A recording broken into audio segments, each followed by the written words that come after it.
So our next example of an interesting use of the brain software is for tackling the wicked problem of climate change. Wicked problems are a class of problems with some specific characteristics, including those listed here. But we're not going to get into the theory of wicked problems, as opposed to exploring how the brain software can help us make progress against wicked problems. So to start with a rough representation of the climate web, it's a collective intelligence for tackling climate change and is built with the brain software. It also happens to be the main brain that I work on professionally. A key aspect of the climate web is that it's intended for use by other people, and that's a challenge. It is much harder to build a brain intended for other people to use as opposed to the builder as only user use case. Each of us thinks differently, and that tends to be reflected in how we naturally structure a brain with the brain software. Designing a brain that makes sense to everyone is not easy, and we've reorganized the climate web a number of times over the years to improve its general accessibility. Of course, one of the most powerful features of the brain software is that brains can be shared with others and can then be quickly reorganized to better reflect specific needs and thinking of the new user. In this video review, I'm not going to try to teach climate change, but I am going to illustrate how we've used the brain software to help people get their heads around the wicked problem of climate change. You can see in the image that the climate web covers a wide variety of topics, far more than just the science of climate change. My video exploration of the climate web will be split into three parts. First is how we've built the climate web and how it's structured. Second is how we generate actionable knowledge for climate change storytelling from the massive amounts of knowledge organized in the climate web. And third is a practical tour of using the climate web to explore climate change as a wicked problem and from a systems perspective. The first thing you might think of when it comes to the idea of a wicked problem is that there's probably a lot of information involved. And that's certainly the case with climate change, which explains why the climate web is a massive knowledge management system. 20,000 plus reports and journal articles as PDFs, 35,000 plus news and opinion pieces, 5,000 plus websites and web pages, and much more. As you can see, we've grouped the climate web statistics into categories. The first two involve curating and organizing information. The third involves converting that organized information into actionable knowledge, which you might also think of as facilitating climate change storytelling. Not in the sense of fictional storytelling, but in terms of the stories we create to help ourselves make sense of the world. We want users to be able to come up with their own climate change stories based on the best available information. So how do we populate the climate web? It's usually the first question we get, and people assume that we have bots scouring the internet at night for things to add to the climate web. That's not the case. Every single thought in the climate web, some 150,000 of them today, were intentionally added to the climate web by the climatographers. Letting bots do the work would simply recreate the chaos that you get when you search for almost any climate change term using your web browser. We are constantly adding to the climate web using our social media feeds, as well as deeper dives into individual topics. It's very easy to drag and drop material or to use the brain's brain box feature shown here to collect materials from your news and social media feeds for later addition to your brain. As you can see in this image, however, it gets hard quickly to differentiate between different categories of information that you're adding to your brain.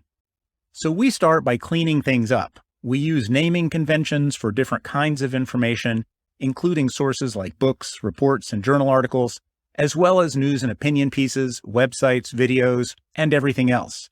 The brain allows you to assign different colors and images to different categories of information, so that you can very quickly recognize what you're seeing on your screen.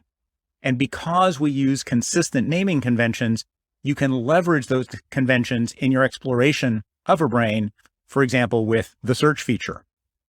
For starters, we've created thousands of topical headings to organize different kinds of information. This screenshot shows you some of the topical headings we use for what we call sources. In other words, books, reports, PowerPoints, journal papers. But there are thousands of topical headings covering news and opinion pieces, videos, websites, and more, all easily differentiable.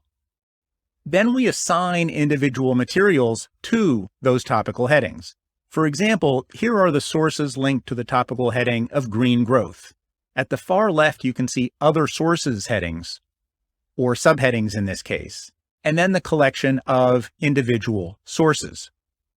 Any individual source that doesn't normally sit behind a paywall is generally available to users of the Climate Web to read in it or download from the cloud.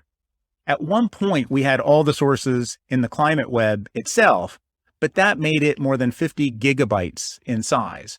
We realized that having each Climate Web user have to download 45 gigabytes of sources to their computer didn't make sense, which is why we reduced the Climate Web size by 90% by making the documents accessible in the cloud.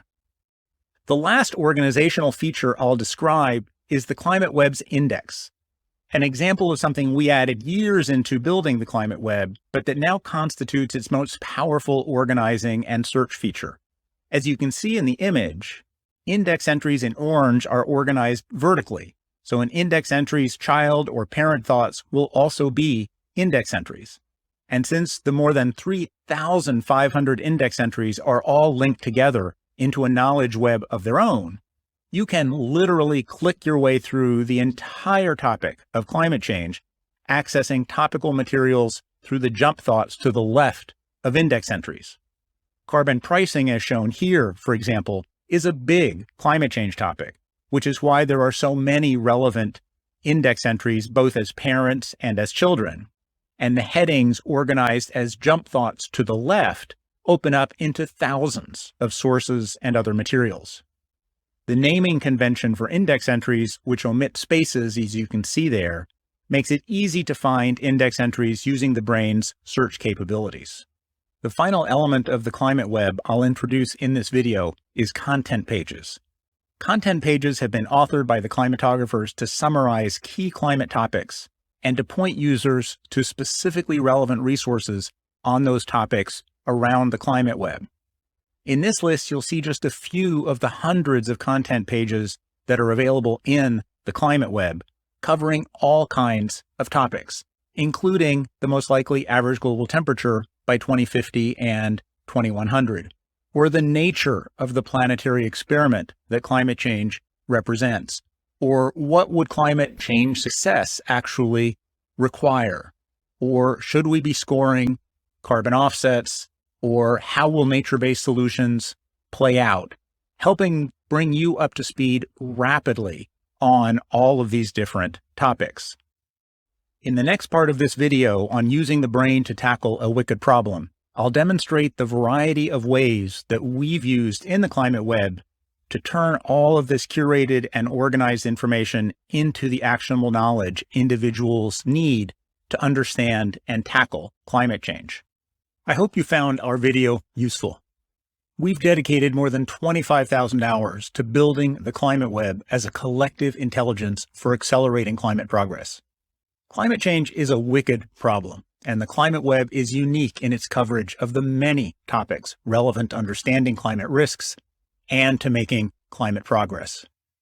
The Climate Web is freely available online, but if you're seriously concerned about or working on climate change, download it for much faster and more powerful access. Or jumpstart your own knowledge management system with topical slices of the Climate Web or even a copy of the entire thing. Contact us to see how our 30+ years in this field, in combination with the Climate Web, can advance your climate goals. Use the Linktree link below for more information and check out a couple of our user testimonials. Thanks for watching, and remember that the clock is ticking on climate risk.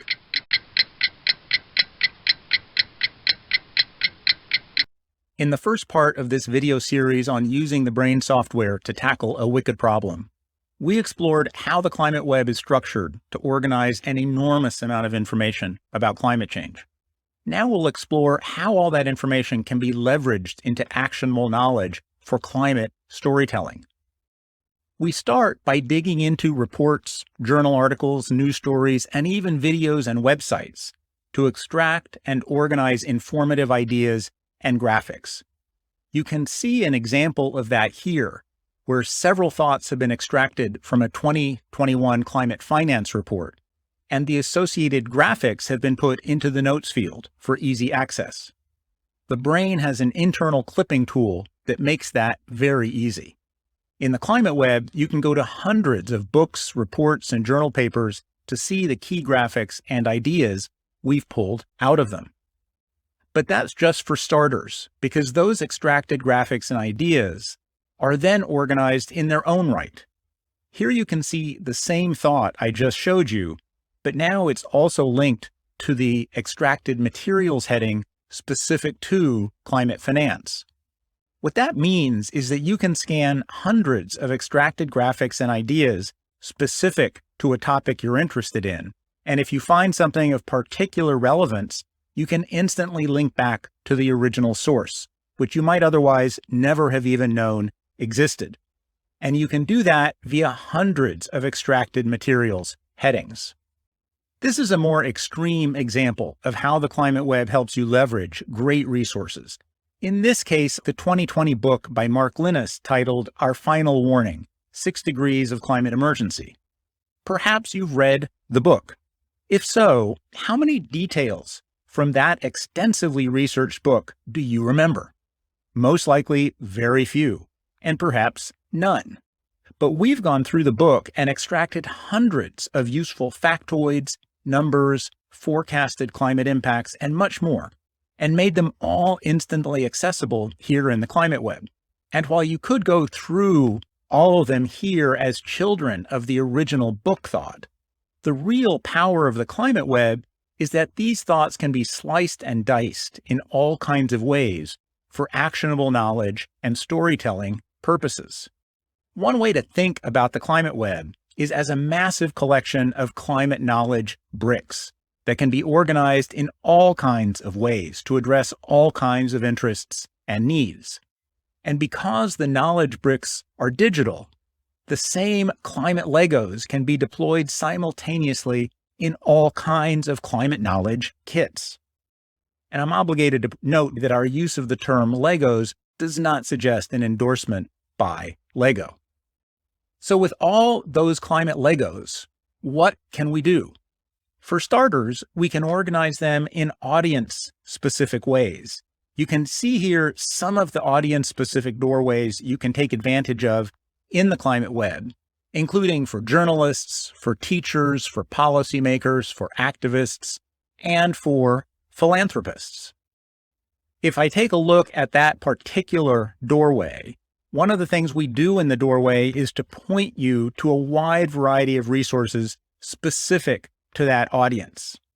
And so, for example, you can go to the Wicked Problems Deep Dive, or Evaluating Voluntary Measures, or news stories around climate change and philanthropy, or extracted materials on the role of philanthropy, all kinds of choices. One of the things you'll see on the list towards the bottom is 101 Climate Change Philanthropy. 101 Climate Change Philanthropy represents an example of a topical dashboard. We use hundreds of dashboards in the Climate Web to organize topical information in all kinds of ways from all over the Climate Web to make it very easily accessible. So for example, the 101 Climate Change Philanthropy dashboard points you to the resources we most recommend for coming rapidly up to speed on the topic of climate philanthropy, whether sources, news and opinion pieces, websites, graphics, and more. It's basically taking climate knowledge curation to the next level. And in addition to all the information organized in the Climate Web, it takes advantage of extracted materials as well. So I can come over and I can just hover over an individual news story and it will pop up on the right-hand side, or I can come over and look at specific graphics that we might have extracted out of individual reports. It really is a way to rapidly take a look at a topic. So here is a topical dashboard focused on climate change by 2030.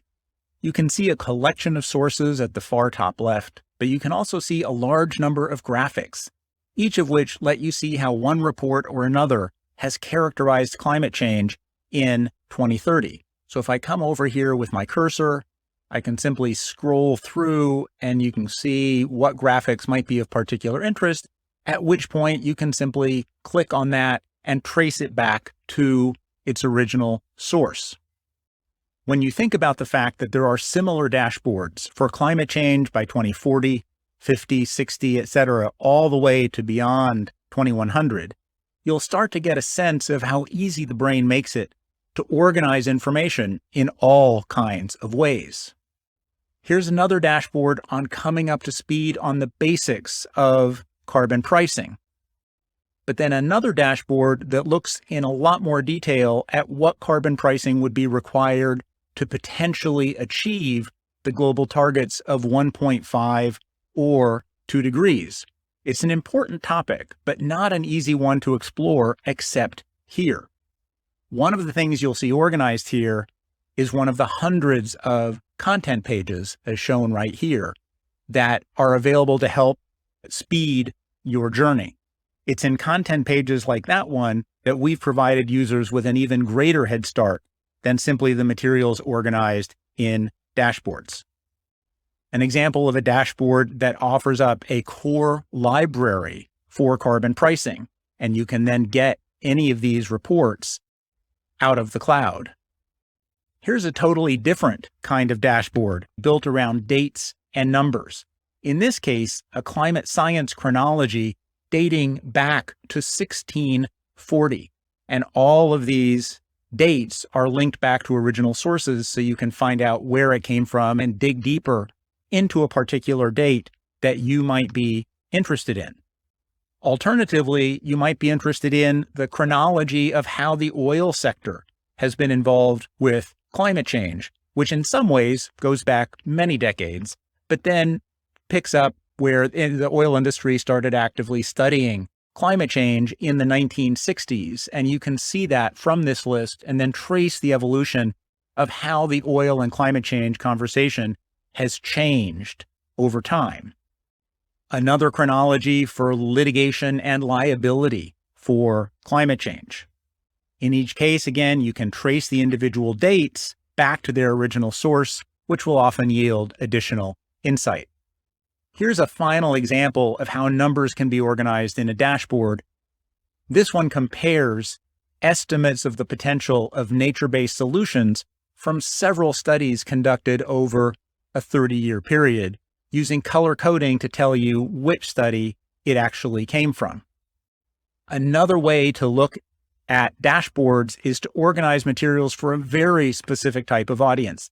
In this case, a CEO interested in climate change, what is it that CEO should be thinking about, as opposed to the chief risk officer and what entry points into the climate web, topical headings, etc., should that chief risk officer perhaps focus on first, as opposed to a climate change officer within a company. What are the topics that a climate change officer should be most familiar with?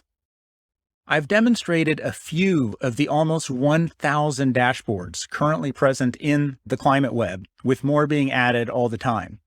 These dashboards represent thousands of hours of knowledge curation and are a unique resource for anyone seeking to understand and tackle climate change.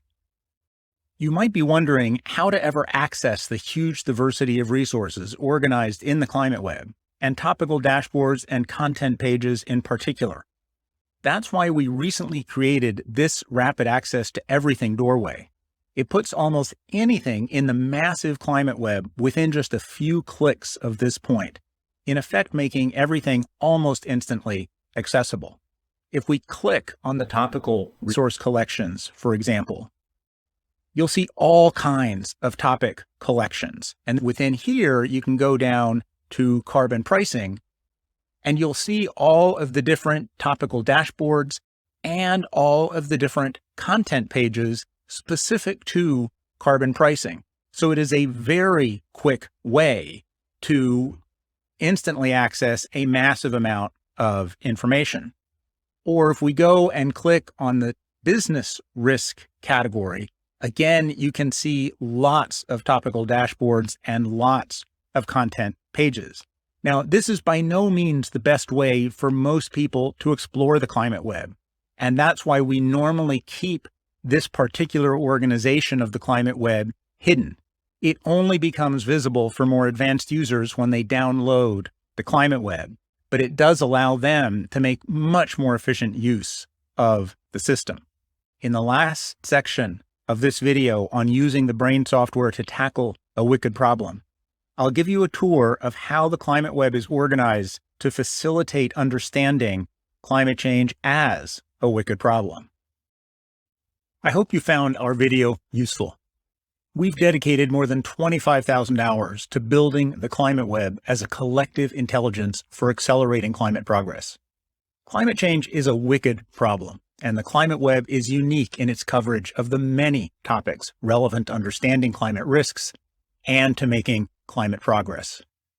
The climate web is freely available online, but if you're seriously concerned about or working on climate change, download it for much faster and more powerful access. Or jumpstart your own knowledge management system with topical slices of the climate web or even a copy of the entire thing.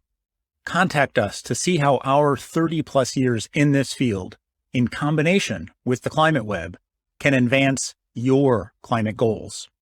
Use the Linktree link below for more information and check out a couple of our user testimonials. Thanks for watching, and remember that the clock is ticking on climate risk.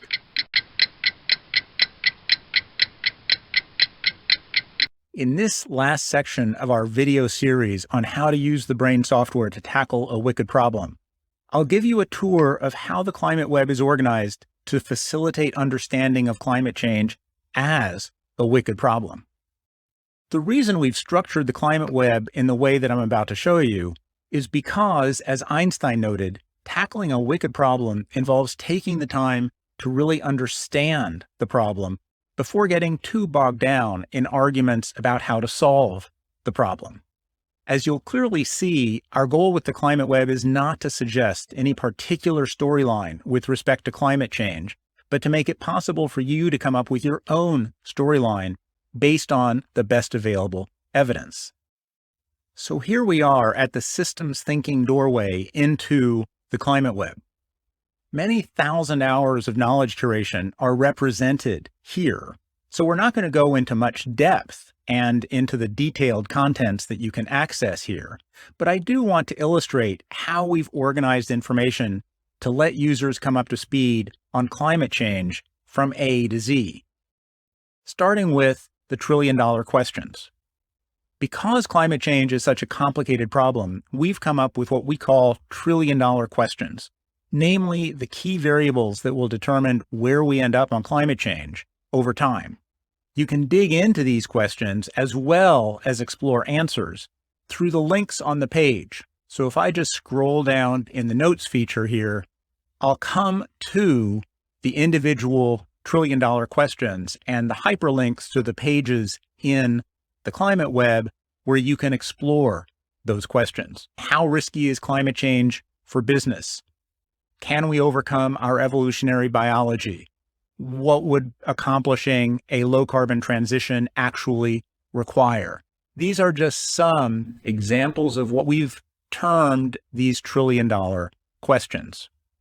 The fingerprint of climate change is another example of this. There are dozens of variables that go into the climate change fingerprint. And if you come over here into the notes field, which by the way, you can enlarge if you want to, you can then come through, get a basic introduction to the topic of the climate change fingerprint, but then you can get hyperlinks to all of these different fingerprint variables, and then very quickly come back to where you started. In discussing climate change, it's key to differentiate between things we know and don't know. There are, in fact, a lot of uncertainties when it comes to the future of climate change. And it brings to mind the famous quote from then Secretary of Defense Donald Rumsfeld about how there are known knowns, there are known unknowns, but there are also unknown unknowns, which tend to create some of the biggest problems. In this section of the Climate Web, we dig into the key sources of uncertainty when it comes to climate futures, whether physical modeling issues, economic modeling issues, the wild cards of climate science, the wild cards of responding to climate change. And although there are plenty of uncertainties, there are also lots of forecasts of what is coming with respect to climate change. The Climate Web offers several lenses into climate futures in the What's Coming section. You can explore climate change on a degree-by-degree basis, or average global temperature change, or think about what's going to happen decade by decade, or what's the future for extreme events, what about national security, sea level rise futures, or the futures based on different sectors of the economy. Risk happens to be my bailiwick, and here's where you can dig into the discipline of risk, into how changing climate change probabilities contributes to climate risk, why we're probably substantially underestimating climate risks, and a lot more. When it comes to climate risk, it's key to remember that even very low probability outcomes can generate enormous risks because the consequences of those low probability outcomes would be so bad. So in this case, you can explore risk as discipline or take a look at the growing literature of systemic climate risk, which may be the risk elephant in the room. You can think about, does it make sense to look at worst case examples of climate change, or are there better ways to think about the topic? Now, when it comes to solutions, we cover a lot of solutions in the Climate Web. And in fact, we present a number of different ways of thinking about climate solutions just to avoid the implication of total sensory overload. For example, if you really are looking for just the key, perhaps the most important silver bullet solutions, if you had to pick just a couple, it would probably be carbon pricing and electrify everything. They're both large topics. They're covered extensively in the Climate Web, but you can also dig into more than 100 other solutions that are being discussed. Notwithstanding all those potential solutions, there are also lots of barriers to climate progress. And Einstein would have emphasized the need to understand those barriers. And you can dig into a large number of key barriers here in the Climate Web. Notwithstanding the barriers, there is a lot of good news when it comes to climate change. And you can come in here and explore some of the lines of argument around potential good news on climate change. Just hover your mouse over a thought, and particular news stories and collections of news stories will open up for you right on the screen. So you can quickly survey the topic of good news. Not surprisingly, there's plenty of bad news as well. And here you can come and do the same thing and explore stories and collections of stories to quickly survey what the bad news looks like right now. A question that we ultimately have to come to is, can't we just adapt? Former Exxon CEO Rex Tillerson is famous for his comment that we've always adapted, we'll adapt. It's not a great comment because we've never had to adapt to significant temperature change during the last 10,000 years of human societal development. It's obvious, though, at this point that we will have to do a lot of adapting to climate change because it's already underway. But there are also big questions about whether and when we'll encounter hard limits to adaptation. And that's what you can dig into here in the Climate Web. In many respects, you could consider the discussion of adaptation the final piece of exploring climate change as a wicked problem. But I'm going to point you to a final 3 topics. First is this evaluating the evidence collection, providing you with access to a bunch of dashboards, evaluating how a wide range of policies, measures, and other initiatives have performed to date. So if I come over here and scroll down, all of these are dashboards that allow you to rapidly come up to speed on what the evaluation literature actually looks like. Second is the topic of the relationship of individuals to climate change and the role of individuals in tackling climate change. There's an enormous amount of information on this topic in the climate web, and this thought gets you started in digging into that information. Third is the critical topic of the relationship of business to climate change and the role of business in tackling climate change.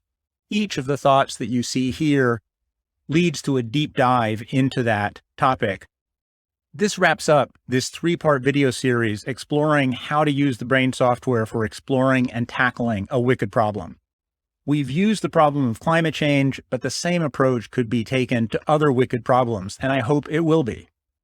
As you can see, the brain is a very powerful way of organizing information and then slicing and dicing that information in all kinds of ways to help us understand and tackle a problem.